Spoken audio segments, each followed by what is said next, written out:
Welcome back to the Rebellion, everybody. They're gonna have to edit that one out, Banksy. You're keeping this going? Thank you. This is Banks. We're back at the Rebellion here. We've got my buddy Shane across from me and 3 guests on the show today from Veterans for Voluntarianism. Thanks for coming on the show, guys. We've got Jacob and Shane. Dane and Jordan. Welcome, guys. Thanks for making time for us here on the Rebellion. I saw something out there, and I think it was the Joe Biden clip where this veteran, confronted Joe Biden at one of his little, get-togethers out there, and he was like, "Hey, man, you got blood on your hands. You're not qualified." And basically, what was the term he kept using? It is you're disqualified. You're disqualified to run for president here in the United States. And I saw that, and I was like, man, who are these guys that are posting stuff like this? And I see Veterans for Voluntarism.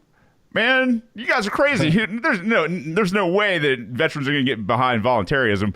First and foremost, we've got a lot of new listeners out there. So why don't you guys explain to people what voluntarism is in the first place? Yeah, so the 3 of us, we, I guess me and Dane and I are both anarcho-capitalist, and Jake is more like a minarchist or whatever. So we kind of wanted to lump it under the term or umbrella of voluntarism. Mm-hmm. So, I mean, for the people that don't know what voluntarism actually is to simplify it, it's basically just every association, no matter what, is always voluntary. There's always some form of consent. And, being that taxation is the largest organization of thievery out there, that falls into voluntarism too. So It's kind of a way to lump us all together so we're not like stuck on a singular topic of just anarcho-capitalism or, because we talk about politics and stuff like that too sometimes. So. Yeah, right on. No, I mean, that's the basics of it. Now, you guys all, I mean, obviously, Veterans for Voluntarism, you guys are all former service guys at one point or another. Can you guys, each one of you, tell me what you did in the military? Sure, I can start. I'm Jordan. I started my time in the military in the Iowa National Guard as an infantryman, deployed to Afghanistan with them, came back and switched to the regular Army, so active duty Army. And I had to reclass to be an artilleryman and did that. And then I got put on recruiting duty. And then that's when I kind of fell under the anarcho-capitalist deal. And I got into it and we started this podcast. I'm sorry if you can hear that dog barking. Hey, man, I've got dogs too. Out. Trust me, life abounds, man. It's all good. No worries. Dane, what about you, man? I went to the Marine Corps. I actually wanted to join the Army, but the recruiters, I just hated the Army recruiters so much I couldn't bring myself to do it. So, anyways, I was with 2-1 Weapons Company the whole time. Went to Iraq and Afghanistan, and just did 4 years. And, that's all I ever wanted to do. And I wanted to do it forever until I got there. And I was like, I don't think we're doing the right thing. So I got out as soon as I could. Right on. Jake, what about you, man? What's your background? Oh, it sounds very similar to Jordan's, but I started in Iowa National Guard as an infantryman, and then after Afghanistan, came back and went active duty as a field artilleryman. Jordan and I pretty much just did the same shit stuff the whole time through. So here we go. He told you the first one to slip. Yeah, we were saying we're allowed a couple of these for PG-13. I'm sorry. But yeah. Me and Jordan, we both did pretty much the same stuff. We joined pretty much together. I joined, what was it, like a couple months before you?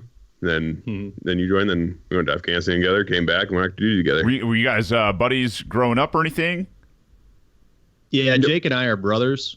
Oh, right on. Okay. Yeah, and I lived on the other side of the woods from them. Yep. Like a mile away. So you guys are all good old Iowa boys, huh? Oh, yeah. Yep. Yeah, right on. So, Dane, you were with 211. What years were you there? 2-1. Oh, I'm sorry, 2-1. So, what was it? Beginning of 08 to 12. Okay, so a little bit further down the road than when I was in. You guys all deployed. You guys are both Afghanistan veterans. And what about yourself there, Dane? I went to Iraq first and then Afghanistan. We were actually all in Afghanistan at the same exact time. I was just in the Helmand province and they were way up north. Yeah, right on, right on. So you guys go over, you see, what's happening in the Middle East and just the giant blank show that it is, right? Is that kind of your awakening period in terms of like, it's not like a full turnaround from being part of the military industrial complex to volunteerists. But is that where you first started to kind of see behind the curtain? Yeah, absolutely. 'Cause I thought we were gonna go and like fight bad guys and do this, and then it was just like it's not what we did. Everybody just hated us, and you realize these people never did anything to us, and we're just patrolling their homes every day. It's like no wonder they hate us, And we weren't actually accomplishing anything. We had no goals. We literally just occupied and patrol every day. Yeah, no, I remember that lifestyle. Yeah, for me in my time in Afghanistan, I guess I initially didn't really even agree with the war in the first place, but I was poor and broke and in debt and just had troubles with money. So I got like a $20,000 bonus when I enlisted, and like maybe a year after enlistment, it was in Afghanistan. When we got there, I guess just seeing the people out when we were out patrolling. And just that their look on their faces, they didn't want us there. They didn't want, fighting in their backyards and stuff like that.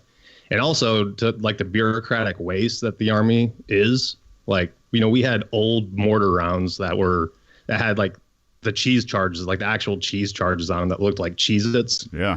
And we had to fire those just to get rid of them. It's like, okay, so now we're just wasting ammo. Like, the spendexes, yeah, I remember those, man. It's crazy the amount of munitions you'll spend overseas to just get rid of munitions. I mean, that's what we call it as a spendex, Banks.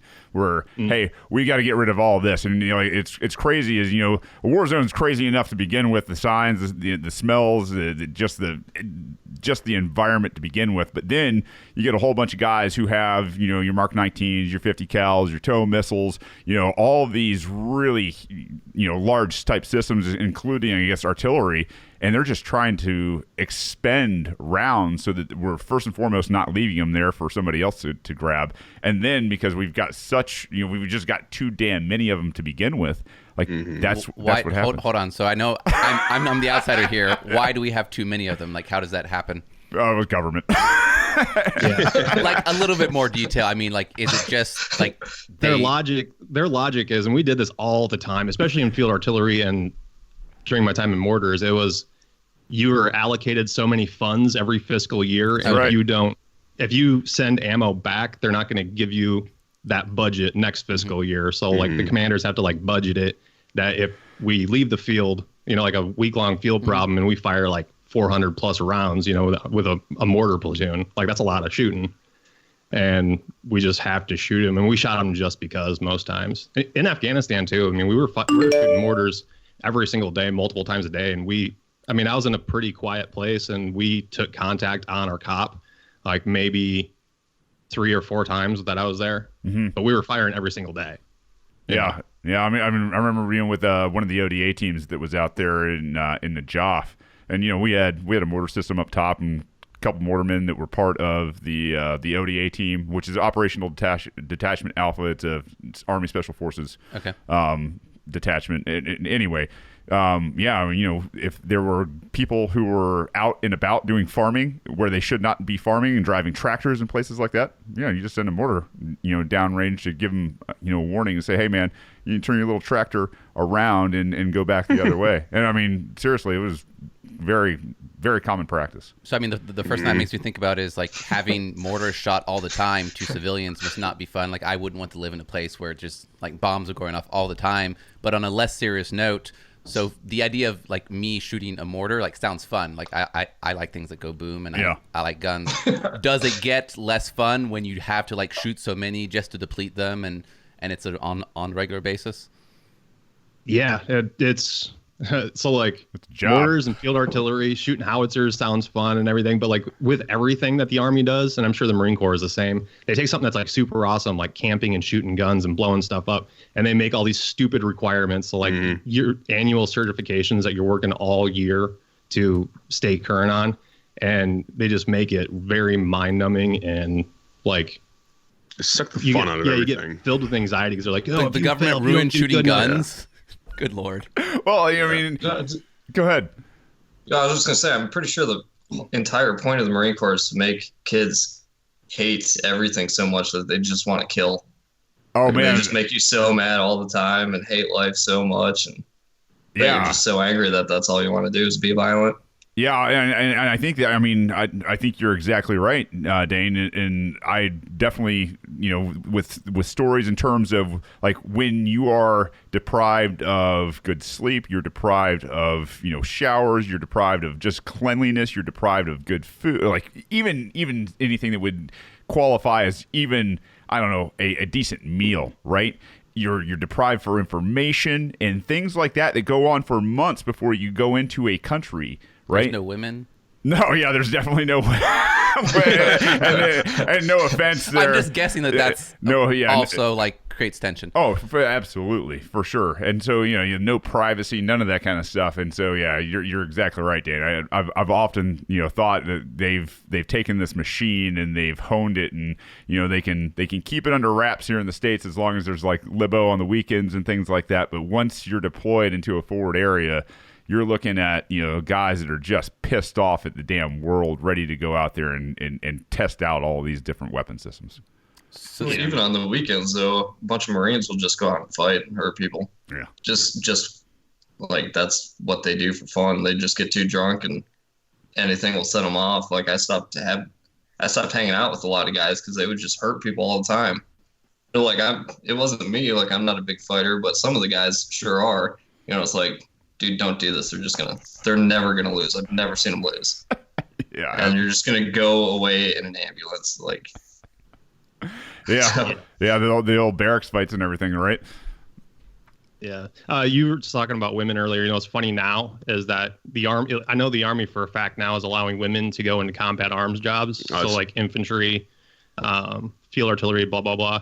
But right now there's a female that's about ready to graduate from the Q course. So there's going to be the first special forces female, which like, you know, in our time, you know, when we were deployed, it was all dudes, like all infantrymen. Yeah. Can you imagine if there's like one attractive female in that platoon? And just a female, period, right? Because I mean, let's be honest with you. Yeah, I was gonna say, attractive.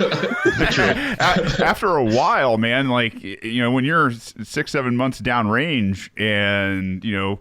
You know, we've always talked about this thing. You know, you went from, you know, a 1 to 10 scale in America, right? And that scale is different because there's still 1 to 10s out there, but your scale in terms of being in Iraq or Afghanistan or forward deployed, you're really probably, you know, on a 1 to 5, maybe a 1 to 7 scale if one of those 10s comes with you or something. But over time in deserts and things, that kind of, you know, what the sand gets in your eyes. Yeah, or something? exactly right. But and yeah, I mean, we just got the first female reconnaissance woman, for God's sakes, in the Marine Corps, and you're just like, oh yeah, and everybody's like, oh, it's all fair and everybody's good and all this kind of stuff, and I was like, does she do 20 pull-ups? Because if she doesn't, then there's your first lie right there in terms of, you know, being quote unquote equals. And, you know, and I'm all for it. Hey, if you can go out and you can do the 20 pull-ups and all that fun stuff and you can be equals with dudes, then fine. But let's not sugarcoat things and make things out to be, you know, headlines where, you know, first female recon Marine exists and all that kind of stuff. Well, all right, yeah, if she's only got to do like 5 pull-ups or something like that, then we're not talking about real equality here. But for you guys, I mean, you guys have got a podcast. You guys came back. You obviously hit the books, kind of, you know, cleaned out the government indoctrination from, you know, the time you were 5 through your stint in the Marine Corps and the Army, and then started to do something. I mean, you started to take a real look at this is a problem that's plaguing our society, that's plaguing our country, and now you're doing something about it. Tell me why you started this.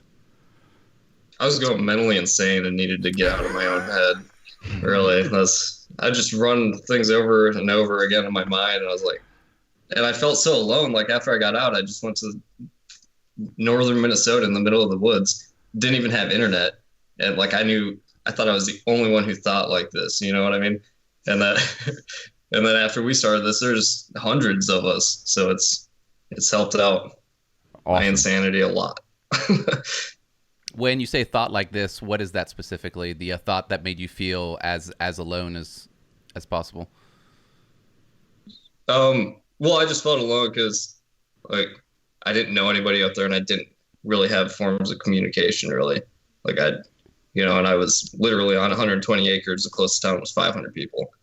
And Well, after we started this, we started meeting other guys who all went through the same thing, and like anarchists now or just anti-war.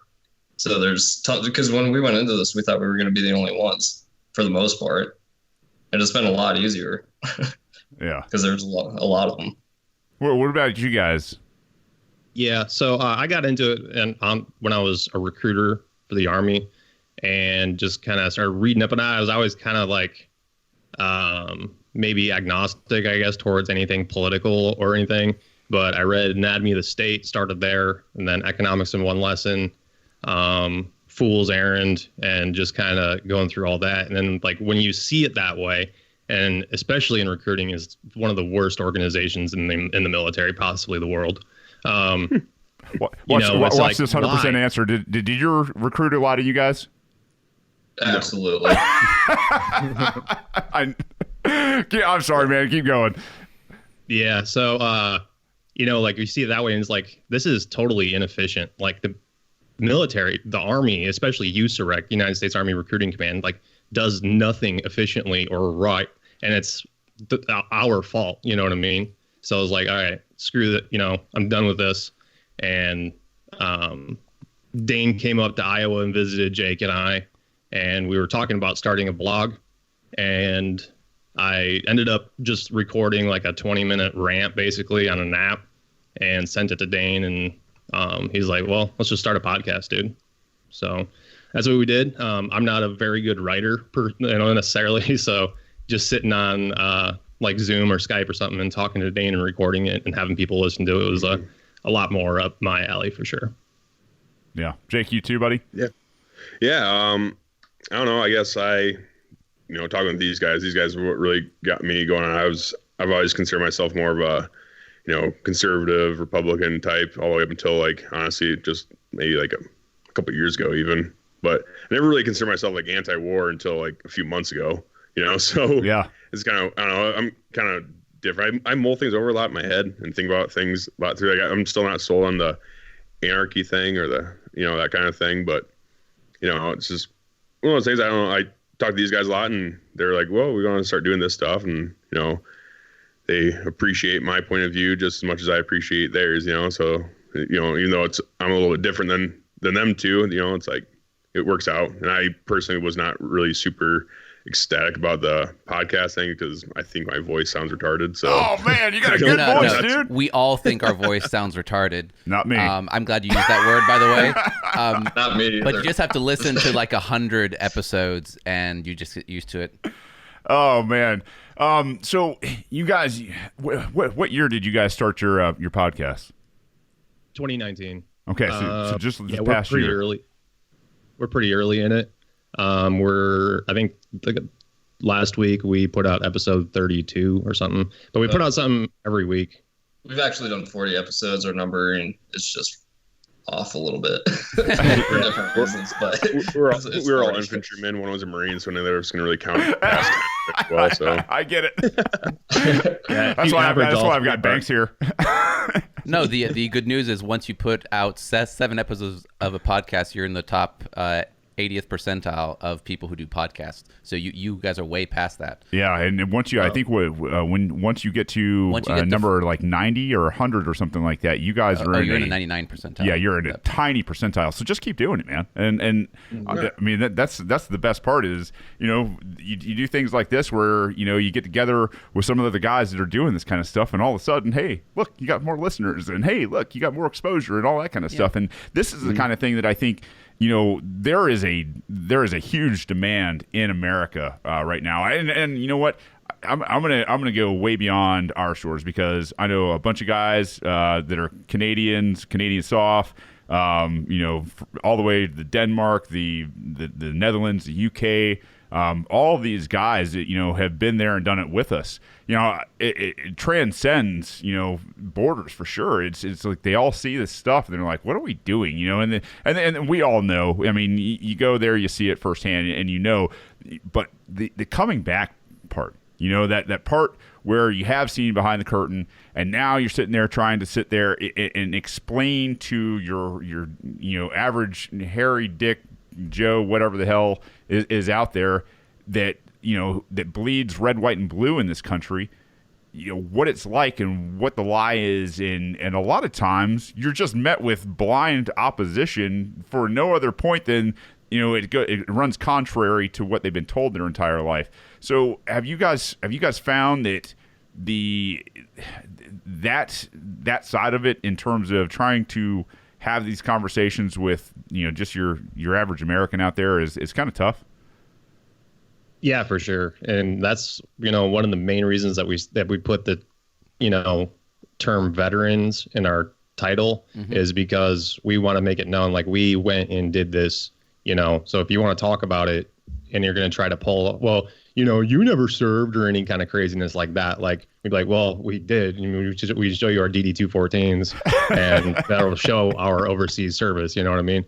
So, I mean, it was kind of like to not just to bring other veterans into it either, but it was also to kind of project to like civilians that are touting the war machine is that, we do know what the war machine is. We were it. Yeah. You know what I'm saying? So, yeah, I mean, to answer your question, it is kind of difficult, but I think recently the majority of people, even like extremely conservative people, are just getting tired of almost a 20-year war. You know what I mean? Yeah. So almost 2 decades, entire generations going through and doing the same thing. And I think they are ready to see it done. And that is our number one mission, is to see these wars end.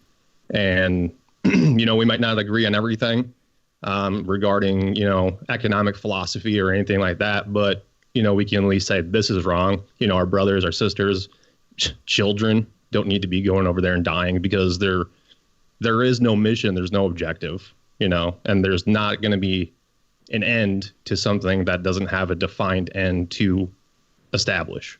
Yeah. So, and that's obviously why the framers left the power of war to the Congress, which obviously has been bastardized every way from Sunday. Do you find that your average American versus your veteran, when you have these conversations now and you're able to reach more and more vets out there, are those surprising conversations for you? Are they welcome conversations for you? How does that going for you guys? I don't have any more unwelcome conversations because I don't like just trying to argue with somebody isn't worth it. Yeah. But if somebody's honestly having a conversation with you and you can keep it friendly and you actually know what you're talking about, then it's kind of fun to watch them just get confused and try to figure out what you're talking about. Can you give me an example of when that's happened for you? I mean, because those real stories, I think, is what really connects with people out there. Yeah. So I work at a bar and it's in Texas, and like they love Trump, so I never talk about it. But sometimes if it's just me, people can pull out a little bit, and I'll try to explain my views as in, I believe in 2 principles: private property rights and the non-aggression principle. Yeah. And then I'll explain them by saying, private property rights, if it's yours, no one has a higher claim to it. Like, nobody can take it from you. And everybody agrees with that. Everybody will. And then everybody will agree with the non-aggression principle, where it's not okay for you to be violent towards somebody who's without self-defense. And they'll all agree to that. And then I'll throw in, and the United States government can't exist without violating both of those principles. And it's like their mind just is blown for a second. And then, they'll usually throw in, well, yeah, but we need roads. Like literally that's happened multiple times to me. I'm like, well, yeah, I guess, but not through taxation. Like, there's other ways to do it. Roads existed before the government was building them. Oh, and they were better too. I mean, there's still Roman roads around that are over 1,000, 1,200 years old now, and I mean, and At least. Yeah, and they're in much better shape than stuff, like 285 here, where, if a motorcycle hits it the wrong way, you're looking at a fatality. Yeah, I think we need to reclaim, like they assume that when we're mentioning things, right, that we don't actually want the same product. Like we want the same product. We want regulation. We just don't want it from the government. We want safety. We just don't want the government having the standards. We want like good products and services and just all the things that normal people want, like to provide for their family and be happy and so forth. Yeah. And I have not found the most effective way to do this yet, but being able to communicate early on so people continue to listen to you that, hey, we want the same thing, instead of saying, oh yeah, I'm against regulation. Like I stop myself from saying these things now so that people don't block me out right away. Automatically. Because as soon as I say that, they're like, whoa, I want the regulation, because we actually do want regulation. We just don't want it to come from just the same place. from the point of the gun. So kind of a question. We've been there, right? It doesn't work out real well. Yeah, it seems pretty simple. I know. This is on the communication front. When you're so I guess what is the goal of the podcast at large? So like Shane and I, like we get really excited. We had this podcast. We talk about new ideas every 2 seconds. We've accomplished like 2% of them. Yeah. Real efficient. We're the model. Do you guys have like an overarching goal and then a bunch of like projects you want to do in the future, or things you want to see? Yeah, we just like what you said with you and Shane having those conversations. We have them every single day, probably every hour, couple hours, where we have a new idea. I personally want to start I'm going to start probably my own like solo thing. V for V is not going anywhere. It's just I really like conspiracy theories. Like I think they're super interesting and a lot of fun. Me too.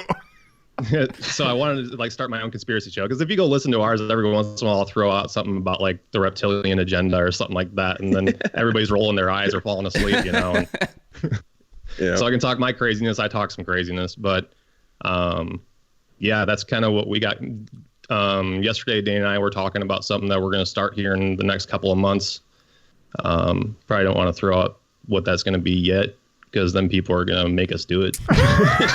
Do it now. A little accountability there. Never hurts. Sorry. No, go ahead. Yeah, I'm actually moving up there here within like 2 months. And then when I get up there, we're going to actually get a website going and other things. And then, like Jordan said, we have some other ideas that we're going to work on. And then videos. Yeah, videos and stuff like that. And then I don't know if they want to do this, but have you guys heard of Dan McKnight and Bring Our Troops Home? Yeah, absolutely. Yeah, actually, Scott Horton introduced me to him. I'm sorry, what was it? Scott Horton introduced me to him not too long ago. Same with us, actually. Yep. Yeah. Yep. So, you guys want to talk about that for a second? Yeah. Yeah, so Danny McKnight, I believe he's out of Boise, Idaho, and it's Bring Him Home, right? Is the Bring Our Troops Home. Bring Our Troops Home. And yeah, I've reached out to him, had a couple conversations, but really, man, I'll tell you now, to be able to take guys like yourselves, guys like Scott, guys like Danny, and the rest of those guys out there, and start putting them together. We had Adam Kokesh on during the LP convention down here in Atlanta, and one of the favorite quotes that I took out of that whole thing is, the military industrial complex is a cancer on the warrior class here in America, right?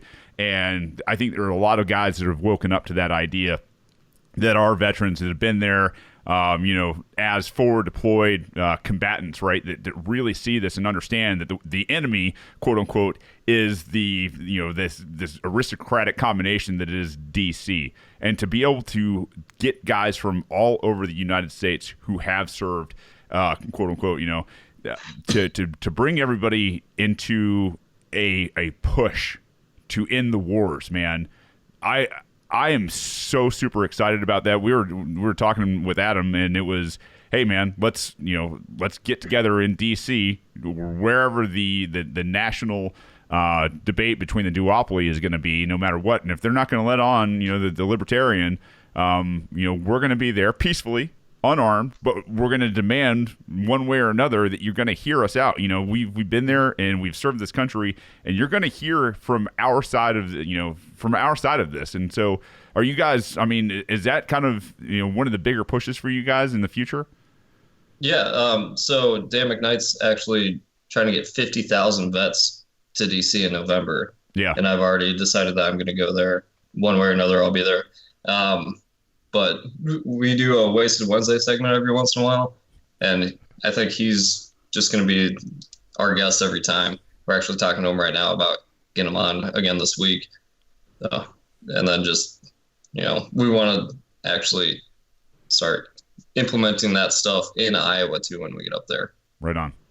And go ahead, Jordan. Oh, yeah. I just want to say Dan is possibly one of the hardest working people I've met with this issue. Mm-hmm. And it's very much apolitical. Like there isn't like an agenda for lobbyists or any kind of, anything like that. So that's what I really like about it. And he does actually do things like involving politics he was doing the Defend the Guard Act that he's been trying to get people on board with. And I'm pretty sure he's made some pretty good progress with that from what I've seen so far.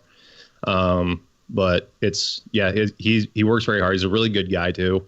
And, I can't think of a better person to partner up with to get something like that going, because that is like our big thing. Like the hill that we will die on is the anti-war hill for sure. Mm-hmm. Yeah, absolutely. Jake, you got anything back there, man? Oh yeah. No, I kind of just did it. Did on what they're saying. I don't know. It's the war thing is we're all tied into that. Obviously, being veterans and stuff like that. That's obviously our main issue. But we have obviously other issues and stuff too. But the thing that is cool about Dan McKnight and everything else, that is his, like, he's not quote unquote like a libertarian ANCAP stuff like that. He just wants to end the wars and bring everyone home, so we can stop wasting money and seeing our young ones go die for really no reason, because we've all been there, we've all seen I don't know if everyone's seen people die and stuff like that. It's like, and then you start thinking about it, it's like, why did that happen? Like, what are we really here for? And you sit around there and you have a lot of time to think, because the military also gives you a lot of time just to sit around and think about crap like that. So I know that's kind of what we've come across as, like, once that happens, once that goal gets accomplished, then maybe we can turn towards something more important after that, but as of right now, that is the most important issue that we need to get across to the American populace, I feel like. You just made me think of a question, Jake. I don't think I've even asked Shane this before, but I wonder, the military must know that there are lots of veterans who oppose war. I'm sure they took they took the information that Ron Paul had more veterans and military donors than any other of the candidates combined. Is there any sense when you're in active duty that they're trying to stop that message, or they're worried about it at all? Yeah, I mean, from what I've seen, like, they just kind of shut you down. They say, while you're in the military, you don't have a voice when it comes to politics and stuff like that. Just, shut up, do your job, and wait till you get out. And once you get out, then you can say whatever you want. You can have your freedoms back once you get out. But like, they take their little surveys and stuff like that. And also, like, with Ron Paul getting a lot of military backing and stuff like that, Bernie Sanders also got a lot of military backing because of that issue as well. He's probably the only Democrat that's running on quote unquote anti-war message. Tulsi, not really running on it, but that's one of his things. It's not more than Biden. So yeah, you said you guys took surveys in the military about this kind of stuff. Yeah, well, I mean, they'd send them out, and we'd have to. Well, we don't have to. I think I took one, but you'd read about it in the Army Times. Like, supposedly there's these surveys that go around all the time. I only partook in one, but it's, I don't know, you read in the Army Times and stuff like, oh yeah, 68% of the military is doing this. It's like, well, I didn't vote for that. Or you get the survey as a group and you fill it out, and they're like, hey, bubble this, bubble this, bubble, and you just kind of go through it together, and it's not a real stat. It's contrived. Personally, I think they sent them to like all the S shops, and then the S shops just filled them out for us. We're not going to mess with the infantrymen and the artillerymen and the common arms. Like, just let them do their own thing. We'll just fill it out for them. For for those of they you guys want. that don't speak military, all the S shops. So Special Forces? So, no. So the S shop stands for like your supports, right? And I shouldn't just say support, but so you've got S1, S2, S3, S4 for the basics, right? So S1 is your admin and logistics. These guys take care of all the paperwork, make sure you get paid and all that nonsense. S2 is intelligence. S3 is operations. That's the guys that are actually going out and doing, the front end of the things. And then S4 is logistics. And then you can get into your 5. So if you do all the S shops, isn't that everybody? Or am I missing Well, something? yeah, but when guys that are grunts that refer to the S shops, most of it's rear echelon MFs, and so rear echelon guys in the rear, man. And I get it. It's us and them and derogatory and all that kind of stuff. But If you've ever seen the movie The Other Guys, Yeah, I have. yeah, when The Rock and Samuel L. Jackson come in, like Mark Wahlberg and Will Ferrell, they're the S shop. yeah, Okay, got and it. they're the Yeah. ops. Yep. The Rock and Samuel L. Jackson were the infantrymen. So That's a great way to put it. So To add to the divide between the dudes on the line and the support is that there's an additional office called the training room, and those are the guys that like failed PT tests or can't shoot, but they're like actually infantrymen. And technically, so it's like, Ox. no, we're just gonna put the garbage in that room, and they can just like sit there because nobody else wants them. they're infantry by MOS only, and that's it. It's like, Yeah. okay, here, man, take this to the S shop. Well, Or miss- So the serious note from that is that the S shop or the people in the rear, whatever you guys are talking about, have less of a view on the front line of just how bad the policies end up being. And I'm not trying to mitigate it really, really bad. Yeah, I mean the guys and so they wouldn't have as much pushback against the system, I guess. Yeah, I mean, you can't be. Don't get me wrong. I had some cooks manning some 50s in Fallujah, but I mean that's a different type of thing, man. And so it's a rare occurrence. If somebody's job is to make sure you get paid.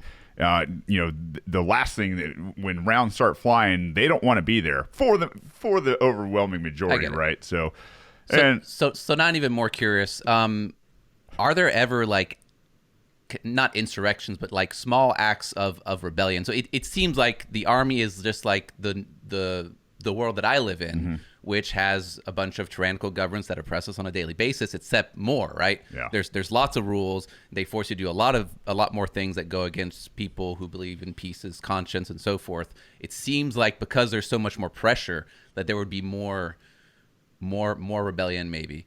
But I could be wrong. I definitely have stories about that, but you guys, I mean, feel free if you ever witness it, and if you don't want to talk about it too. I Yeah, understand, of course. I don't want to force understand anybody to like talk about not anything. throwing people under the bus here on international type broadcasting. So no. You mean just rebellion against the military?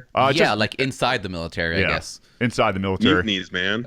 Yeah. Oh, our life was so miserable. Nobody wanted to do anything to make it worse for him, really. So I really didn't. There was one kid who would just do stupid things all the time because he just didn't care, but everybody liked him, so it wasn't that bad for him. He'd just like not show up to the range, but that was like the most of it.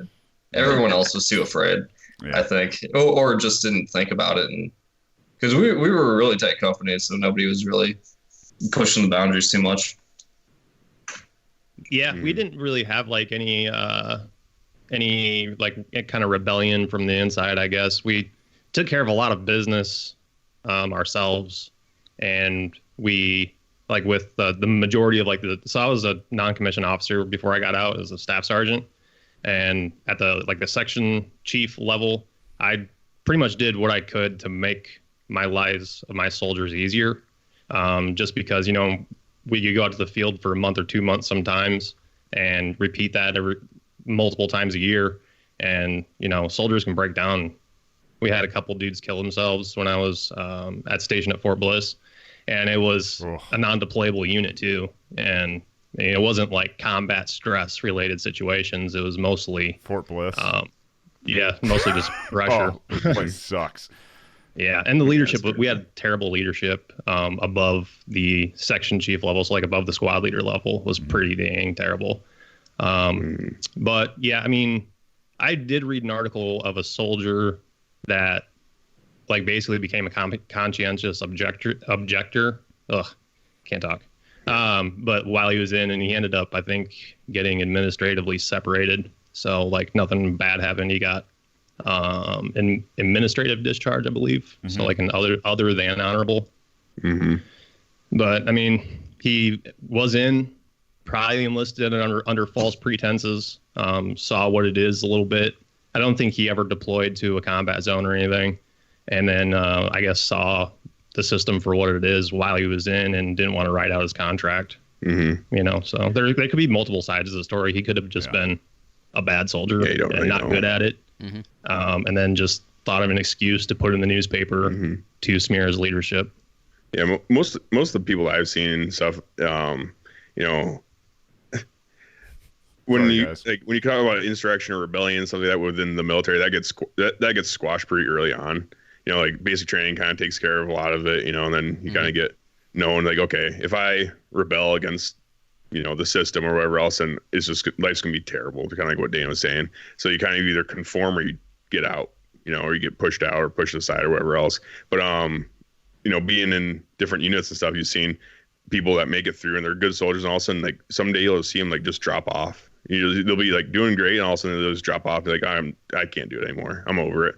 Like it's too much. Like this, you know, this way, like not having your freedom, getting it taken away every weekend. You know, all of a sudden, like not every weekend, but like a lot of weekends, you'll be getting out there, you know, having fun, and also next thing you know, you get a text from your, you know, first line saying, all right, hey, everyone report back to the company because someone decided to go get a DUI or get in a fight at a bar. So now everyone's going to get in trouble for it. And now we're on, you know, our weekend's taken away, and all that crap. But a lot of guys, I've seen a couple of different guys too, that just get sick of it. And they're like, you know, screw it. You know what I'm going to do? I'm just going to get high. We're going to do a bunch of drugs, fail cold piss test, and then I'm going to get kicked out. And there it is. You know, that's my way out. Yeah. That's pretty much the fastest way out for a lot of guys. I know a lot of guys that never did drugs before, do drugs while they're in the military, and then get kicked out, and then they never do drugs again. It's like, you know, that was the fastest way to get out. So I just want to do some drugs, get kicked out, and then be on my own. At least they're efficient. If you're kicked out for doing drugs, is it I won't say his name, but he's just Yeah, you can get kicked out for drugs on a couple of different. You can get other than honorable, depending on your JAG lawyer, and then you know, depending if you don't want to fight it or anything, you can just take the dishonorable discharge and go on your happy way. How bad is it to have a dishonorable discharge? Oh, it depends on what you want to do in life, you know. And if you want to go work for somebody else, it can be pretty difficult. But if you know if you want to work for yourself, what's the old joke is, you know, it's you can tell that the U.S. government's broke now because they're selling drugs, and that's what you do when you're broke, or right? Like you deal drugs. So yes. You know, obviously not truly, but go ahead. When I was getting out, I was actually in charge of the chapter team. Yeah. So it was me and one other guy that we were getting out of the Army, and you know, our unit didn't really know what to do with us. So like, all right, here's this sergeant that is getting out. So we took him off the line, and you know, I had a specialist with me, and we were in charge of the chapter team. So we saw a lot of guys that, you know, we dealt with a lot of guys that were doing drugs and stuff like that and get kicked out, but they weren't getting dishonorables. They were mostly getting other honorables, unless it's like, you know, unless they got caught like shooting heroin in the unit in front of their first sergeant, they're probably not going to get dishonorable. But yeah, like dishonorable discharges, they basically get treated like felons. You know, once you get out. Wow. Oh, real quick story. One of my best friends did a bunch of drugs on lead before he went to Iraq because he didn't want to go to Iraq. So he was getting kicked out. And then he was like on lockdown the entire time, you know, and they'd have to go clean the CP. And he smoked a joint at the BC's desk. Nice. Oh, wow. Yeah. That's epic, man. There's the one guy, I'm not going to say any names, but we actually had this one guy that didn't muster, and this was right before the initial invasion. Didn't muster? What's that mean? Didn't come to formation. Like, you know, when before you go, you have all these gear lists and you spread out, and like you have different people come through for inspection and all that kind of stuff to make sure that when you deploy, you got your stuff. Anyway, this guy didn't show up, and it turned out that he was in the hospital.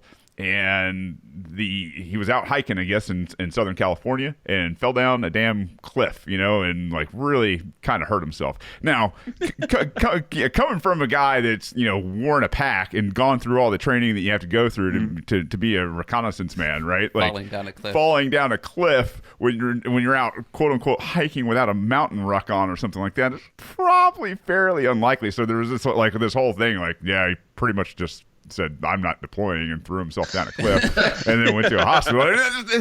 That's how damn bad war is, right? Like, I mean, people will do just things to themselves even that they'll have to live with the rest of their lives, whether it's physical or whether it's a quote unquote a piece of paper or track record that's going to follow them around the rest of their life. So, I think we've probably made abundantly clear already. War's awful. We all agree.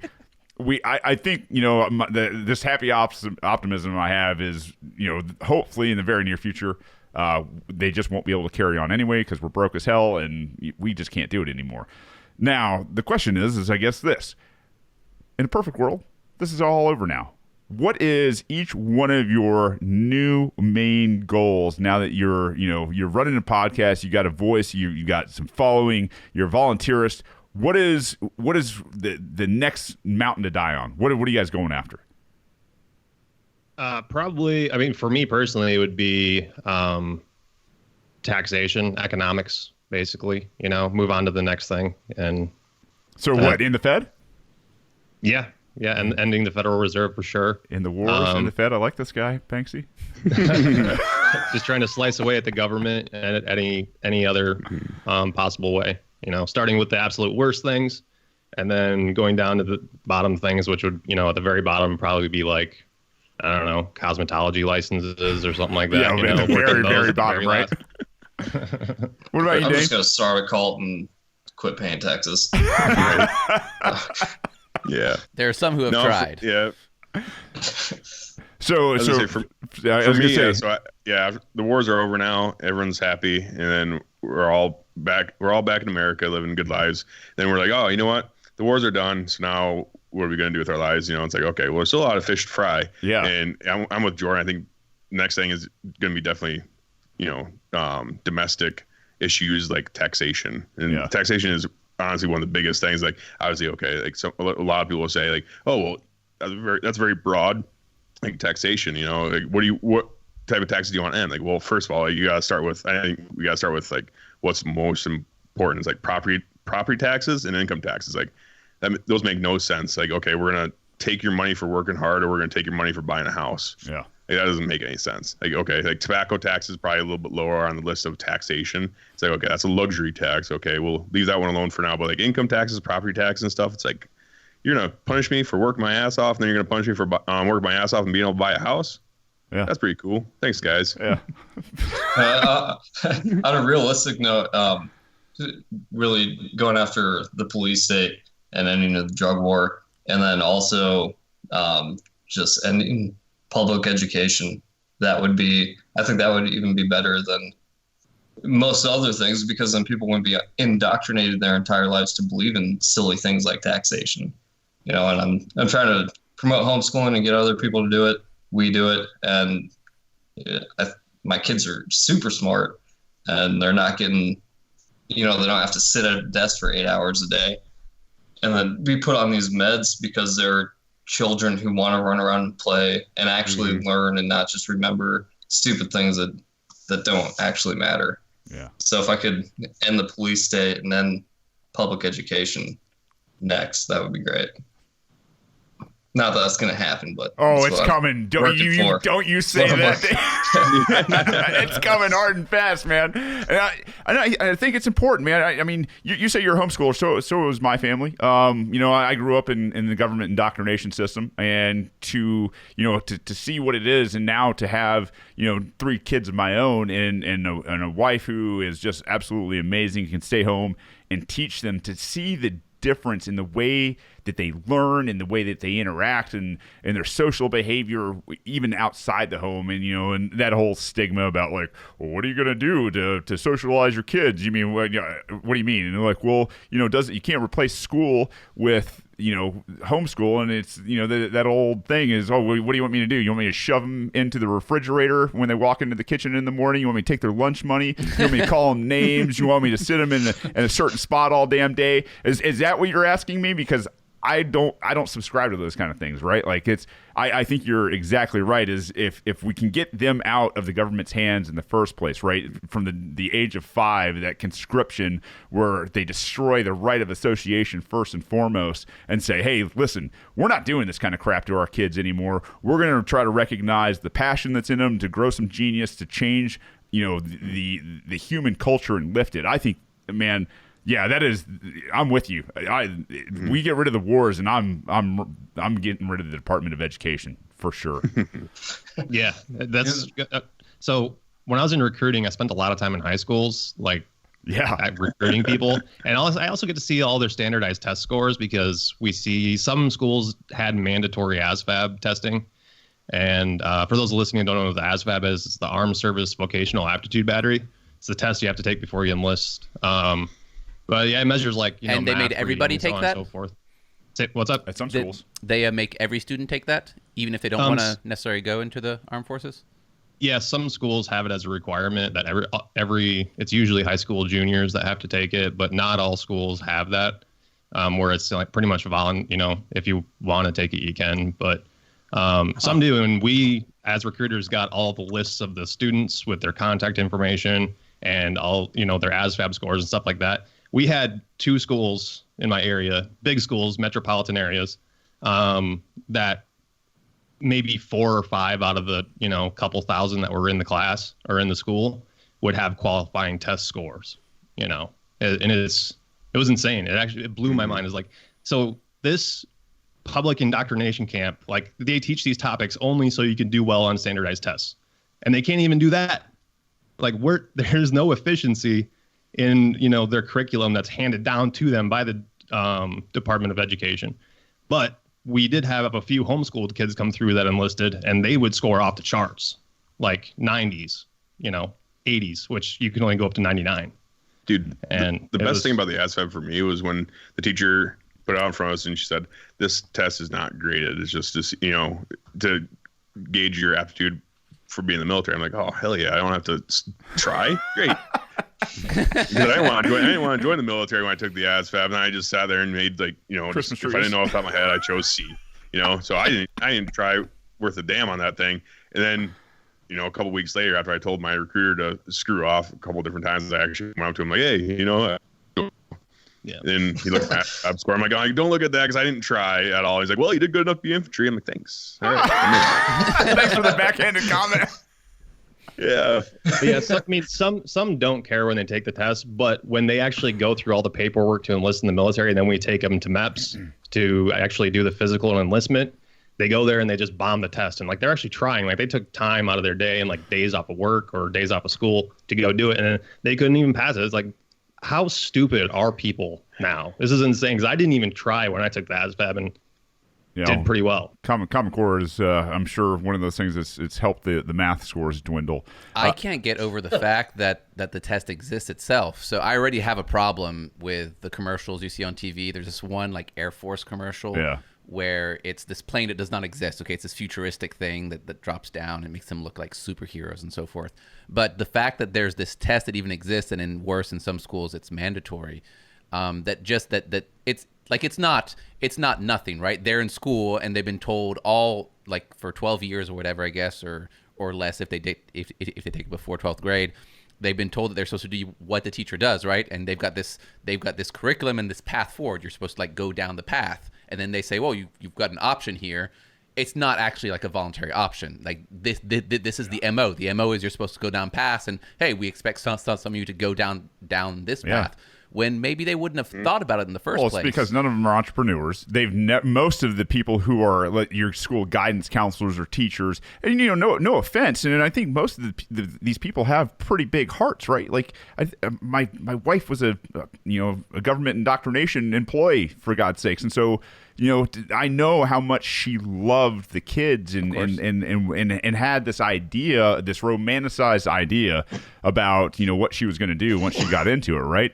And right now, I've got her upstairs at, when we're getting in bed at night, and she's reading John Taylor Gatto. And I don't know if you guys are big fans of John Taylor Gatto, but he was one of the first guys that kind of opened my eyes to this whole thing, in terms of indoctrination. And I don't know that we've done a program like this where we've talked about, the funnel, right? This funnel that's created by the government indoctrination systems that further, pushes, certain people into it. You don't test well. You don't do a whole lot of things well here in school. You're hyperactive as a boy, for the most part. Your skill set is nil. I, as a professional counselor in a government indoctrination, I don't have any experience with, I don't know, let's just say construction, with entrepreneurship. I don't have any economic experience in terms of theory, in terms of how money is made. I don't have this knowledge readily at my fingertips. Hell, for the most part, teachers don't even know where the government indoctrination system came from, because they don't teach people like Horace Mann and Prussia and things. So this idea that these guys are like this giant recruiting funnel from the age of 5 to the time that they're 18.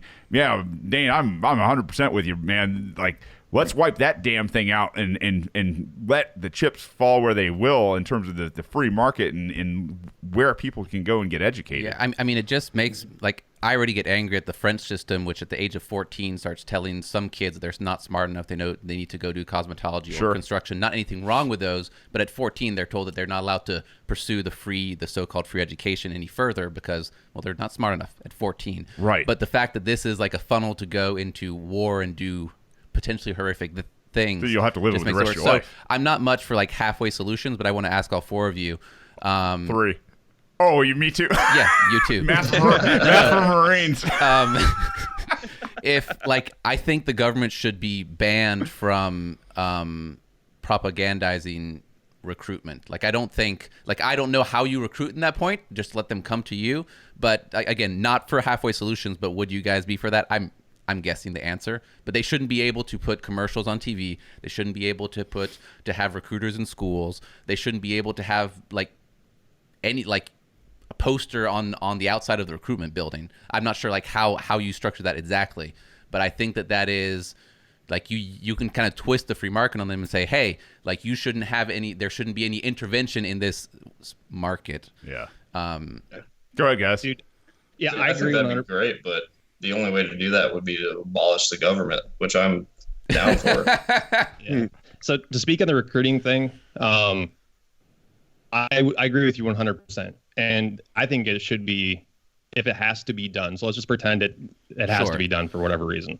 It should be outsourced to civilian contractors, at least, that are getting, I don't know, a contract, like a salary.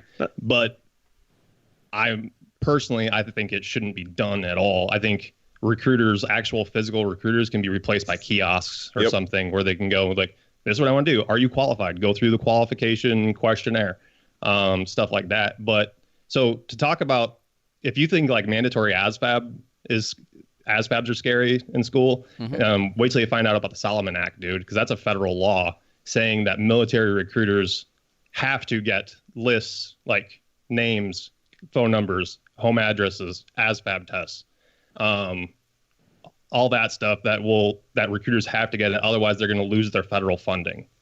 The only way to get out of it is if the parents of the student actually go in physically and they say, I need to opt out of the Solomon Act lists. So, all right, let's clear that up first. How do you go through that process of getting out of Let's clear that up for the audience, because I think there might be some questions as to who is who. So the Solomon Act, in what you're saying is there is legislation at the federal level that mandates for money that schools turn over information to military recruiters when asked for, and you have to go in and opt out of this program, or else you're automatically by default in it. Again, information on children. Like the government literally sues Google all the time because apparently they're getting information on children to advertise on YouTube, which I'm pretty sure doesn't kill anybody. It's a government, Banks. They're not going to do anything bad, right?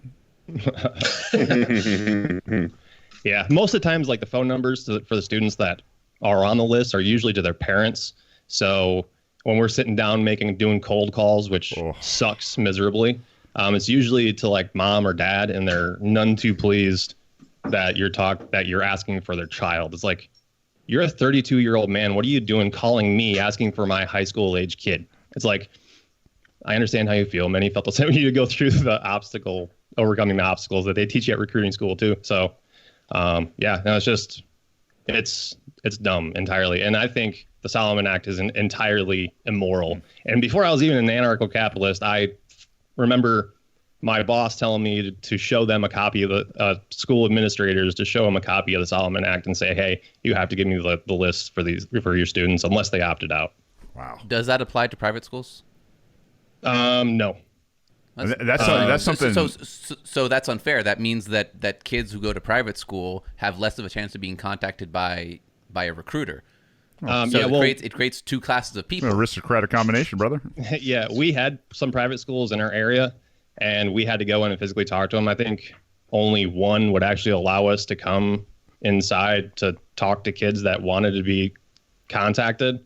And then the other one was a Catholic school, and they didn't even want us like parking in their parking lot, So yeah. I mean, and their logic apparently is that if college recruiters are getting the same amount of exposure in a federally funded place of education, then military recruiters need the same opportunities too. And I disagree 100% because the roles of the two are completely different. Wow. I feel like we need a whole show on this. I mean, I feel like you could, and I know they don't listen to logic and like common sense, but I feel like I'd like to see somebody make the argument to somebody who's in charge of this and who approves this and be like, well, how about I get access because I'm trying to, I don't know, save people.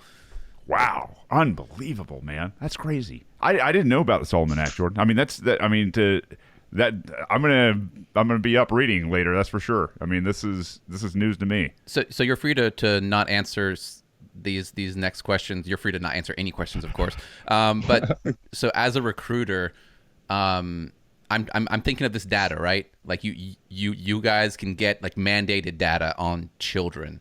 After you get the data, does all that data get like plowed through, or do you guys focus on certain things, like certain areas where schools are, or certain ages? Do you really only do men? Do they try to recruit women?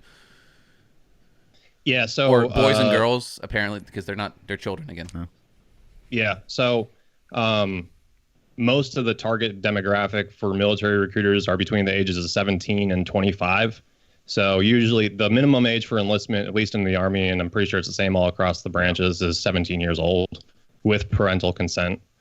And the way that we would do it, we had what were quote unquote target schools. So they were the ones that produced the most contracts and stuff like that.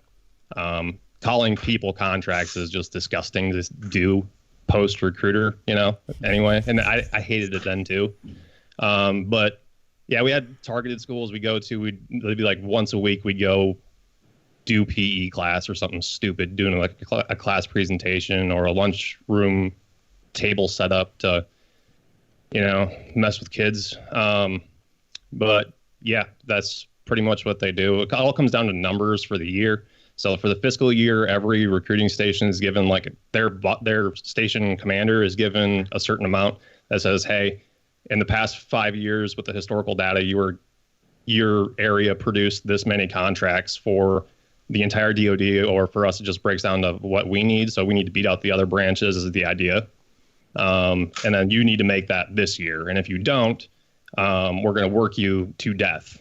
So basically, this is kind of like an unwritten thing in USAREC was they're like, man, I wonder when somebody's going to kill himself so I can get some time off, because that's the only time anything was ever done. There was a recruiting station in Houston that there was in one station, there was like 3 suicides over a weekend or something like that. And it turns out they got investigated from USAREC. Turns out they were working their recruiters from 6 o'clock in the morning to 11 o'clock at night, Monday through Saturday.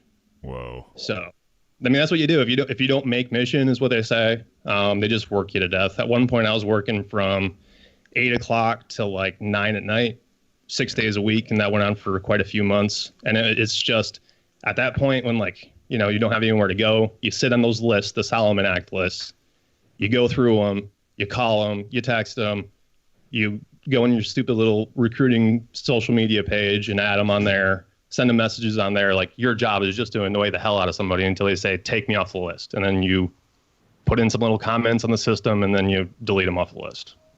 So I'll ask you one more question about this, then I'll stop, I promise. Do you guys ever like make the data better, like get some outward company to give you information about like the families who are more military and so forth? I mean, there's just kind of like some information that you pick up from people over time, where it's like, okay, you know, I got like a network here, a network there of people that have their ear to the ground in their communities as to who wants to enlist, and then whoever the first branch is to go contact them. The old saying is first to contact, first to contract. So if the Marine Corps goes and talks to them first, they're probably going to join the Marine Corps. Or if the Army does, it's probably going to be the Army. I really appreciate, like, I'm sorry that I focused on all this recruitment stuff, but I'm just baffled. I didn't think I could be, exactly. There's definitely a rabbit hole that I didn't even see coming in this episode in terms of not only the recruitment, but what indoctrination does in terms of all of this as well. And I really haven't even looked at it from that level before. So yeah, that's all a recruiting school is how can you manipulate somebody into joining your team so you can get credit for a contract to join, like, the Army or whatever you're recruiting for. I mean, for me, it's the Army, so I'm just going to focus on that. But as like in school, you just focus on how to hold a conversation and basically how to engineer a conversation. If they tell you no, you have to know how to overcome it. So you have to identify whether it's a smoke screen or a stone wall. Or if it's a smoke screen, you can probably get through it and then have them say yes at the end. If it's a stone wall, they just don't want to see you, they don't want to talk to you, just leave them alone. Yeah. So you go through all that, you learn all that, and then the 3 years that you're out in recruiting, you go through all that additional training with your station commander, and it's really crooked and shady. I'm going to be completely honest, because you're not lying when you're talking to these people. You're just really good at manipulating them to see it the way that you want them to see it. So that's why to this day, I don't trust anybody that engineers conversation outside of like legit podcasters, right? But like car salesmen, cell phone salesmen, politicians, anybody that's like, I want you to join my team, and this is what I'm going to say, so you do join my team. It's like, I just instantly lose trust with those people. Yeah. Apparently, we are legit podcast. That's news to me. So we've got a few more minutes, man. I know a lot of what we can talk about as veterans in our perspective can be somewhat daunting for a lot of people out there. Hey, don't worry about it, man. That your dog's fine. I mean, seriously, we've already answered. No, they were telling the wife to get out. I mean, she's like, Khaleesi, come on. We're trying to be professional here, girl. Now I don't have to ask the question at the end. I already know they're dog people, so we're good. What's your dog's name, by the way? Khaleesi. Khaleesi. Game of Thrones. Okay. Oh, very good. Shane has not watched Game of Thrones. I have not. He's very lame. I got Marshall from Paw Patrol. I've got Ragnar and Lagatha from Vikings. Nice. That's cool. Right on. And then I got Hexy from Ron Hextall, Flyers goalie from the 70s. Right on. Well, Shane has Kenobi from Star Wars, and I have I have Principles, who's a cat. I'm a cat person, and Principles just because Principles are cool. So yeah. It's kind of one of my last questions, and this is definitely a different kind of question, and maybe something you haven't been asked for, maybe you don't even have an answer for. But during your deployments and everything that you guys have gone through, obviously, what is the most beautiful thing, and what is the thing that gives you the most hope in going forward? That you saw, whether it was deployed or here or whatever it was during your experience as a as a soldier or Marine. You want to take this While one? they were active? Yeah. I saw no hope. Jeez, Dane. What's Wow. up with you? You were going full Joker on this one, dude. There you Well, are. it's my time. It's my time. Turns. It was Jordan first, and now it's me. Now someday it'll be Jacob. No, I don't know. Maybe I'll have an answer here in a second after I think about it. Yeah, I have some hope, I guess, from what I saw. I'm the most recently separated from the military. And from what I saw, a lot of people were very much like middle of the road when it came to any kind of topics. And a lot of people that I know that are still in the Army in combat roles, they don't agree with the war in Afghanistan and Iraq. Definitely not Iraq. I don't know a single person personally that's active military, either recently or currently, that still agrees with Iraq. They're like, well, no, that really doesn't make any sense. But some still do in Afghanistan a little bit. They recognize it's been too long. It's wasting too much money and lives for what they realize now is no reason at all. Yeah. So that gives me hope for sure. And getting vets of these wars on this train and just seeing that, because I didn't know that they were out there, and seeing it now it makes me really, really happy that they got through what is very possibly the best brainwashing organization in America currently and got out with their brain still intact. Minus the Scientologists, of course. Yeah. What about you, Jacob?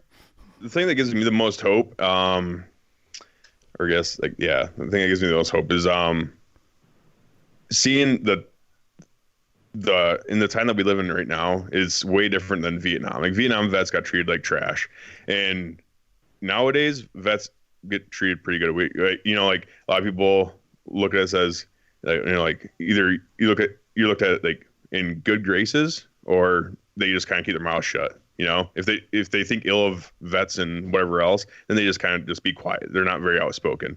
So what gives me the most hope is seeing organizations like Bring Our Troops Home and seeing vets come out and say, hey, listen, as a vet, as a respected person in the eyes of society, I think this is BS. Like, we should stop the wars and it sucks. And they're seeing more and more veterans step up and say that stuff gives me a lot of hope. Like if his circa 1969, it would be different because vets, a lot of vets came back and said, yeah, the war sucked. And like, well, shut up, you're stupid veteran. Baby killers. Yeah. Yeah, baby killers. Yeah, like you have your opinion kind of doesn't matter.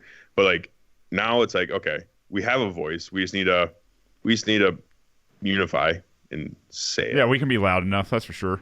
Oh yeah.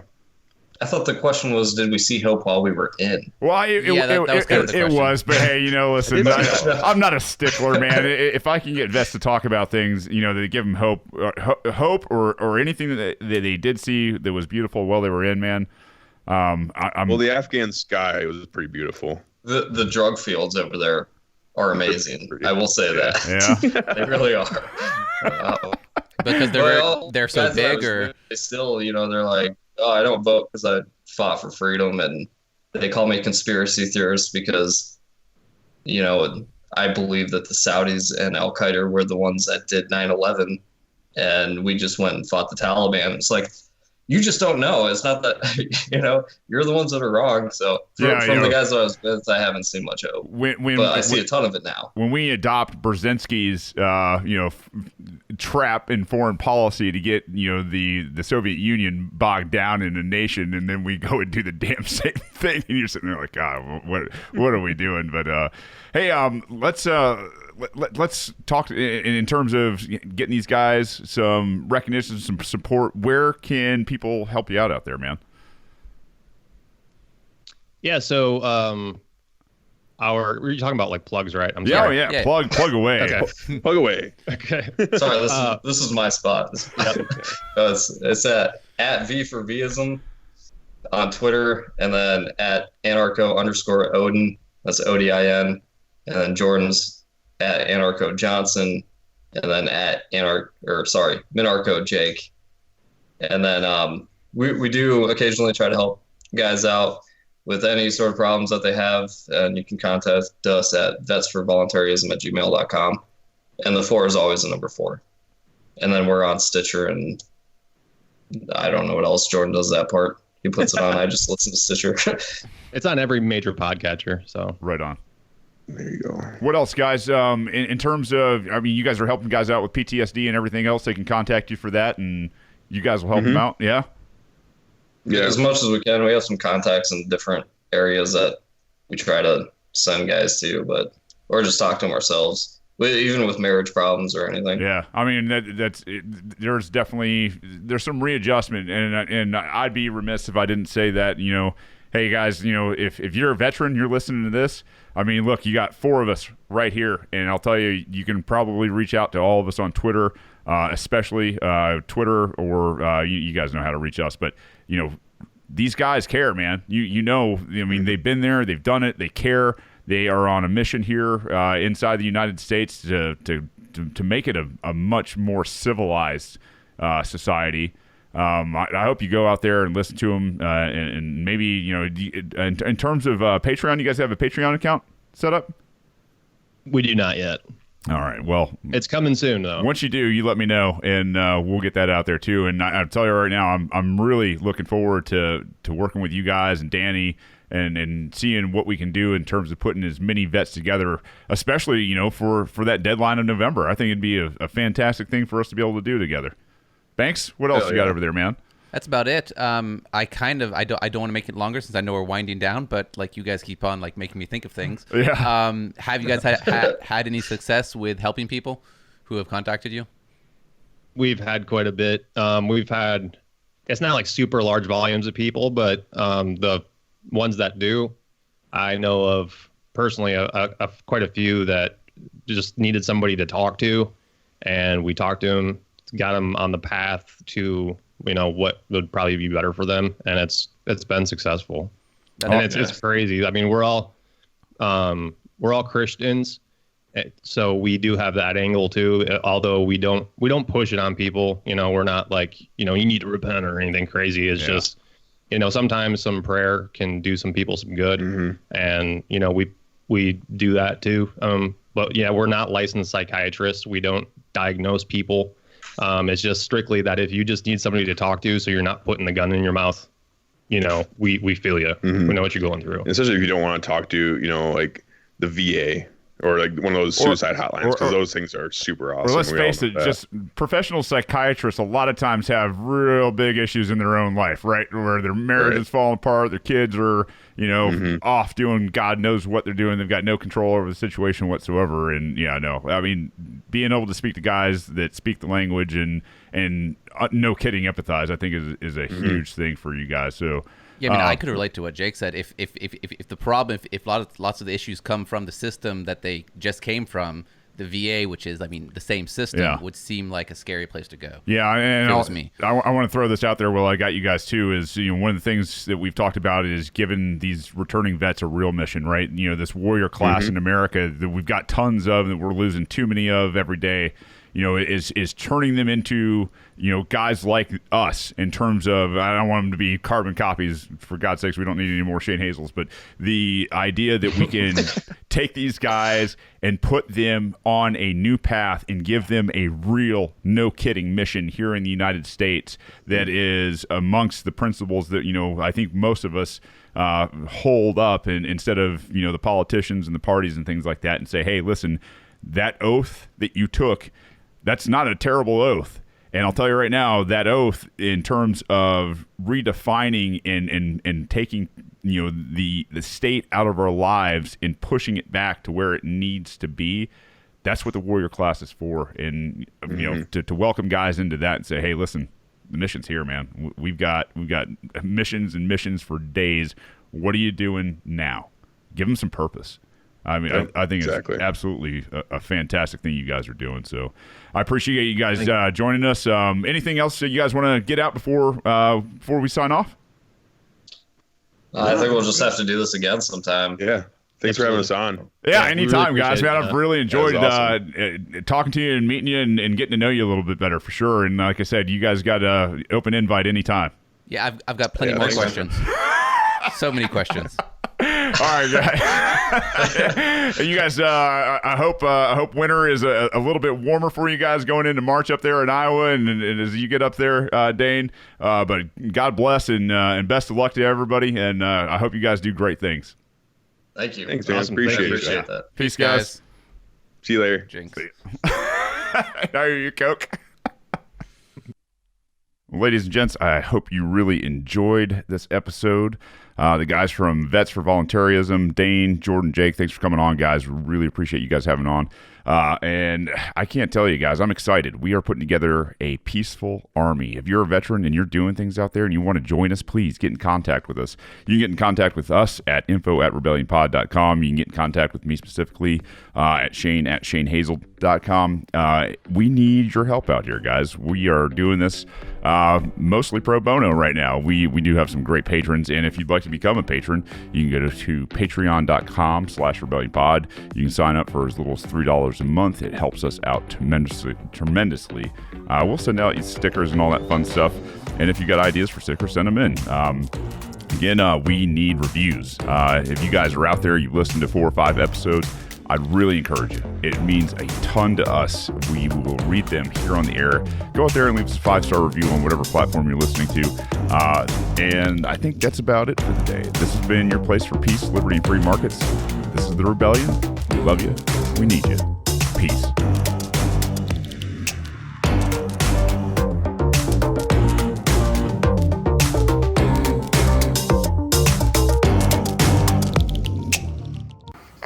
Don't hurt people and don't take their stuff.